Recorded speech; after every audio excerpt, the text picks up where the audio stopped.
that authentic, true street football experience. And there's no need to go overtly arcade in street football, because when you see some of the cool stuff that people can do, it already seems arcadey enough. Like, I don't need to jump over someone's shoulders, but when I can already do some pretty cool stuff with the ball as it is. Now, in the past FIFA Street games, you guys had focused more on countries, national team squads. Now you guys, it looks like, clubs are more of the aspect.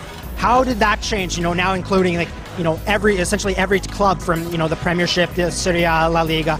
How did that work in terms of you guys developing and getting the players in the game? Yeah, I mean, it's really an exercise in licensing. Like, we really wanted to have clubs. Again, it's the feedback from the fans. Like, the national teams are fun to use, sure, but that can't be all. Like, they want to have the clubs. The clubs are what make FIFA really great. The clubs are what's kind of fun. It's fun to see Arsenal versus Chelsea, but it's not just about the clubs, because for a lot of people, it's far too much of a fantasy, too much of a stretch to believe that you can play Arsenal versus Chelsea on a rooftop in Shanghai. Like, that's just not going to happen. We want this game also to be about the team that you build, the team that you create.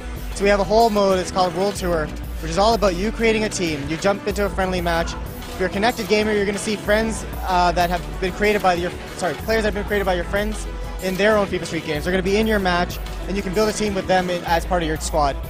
And that's a squad that we want you to take on this journey through kind of our World Tour, on this journey through offline modes, online modes, to play in kind of OTP matches and head-to-head matches. Now, last question. When someone, finally picks up FIFA Street, what are you hoping is the first thing that really stands out for them? I think it's the variety. Like, I'm hoping that what they get out of it is that this is not only just a cool-looking game that's true to street football, but the fact that true to street football doesn't really mean anything without the variety, because variety is what is true to street football. Like, street football is, okay, there's 3 of us, let's figure out a game to play with 3 of us. There's 10 of us, let's figure out a game to play with 10 of us.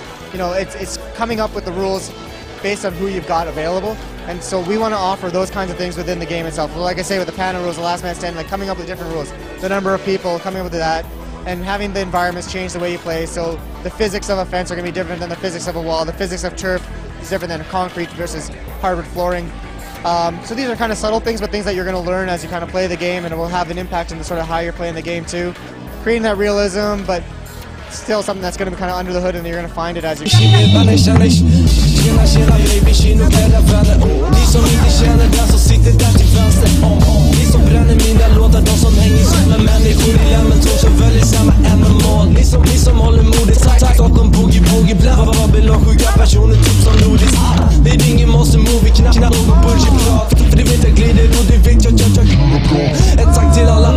men framförallt ett tack till Laja som baggat hela plattan.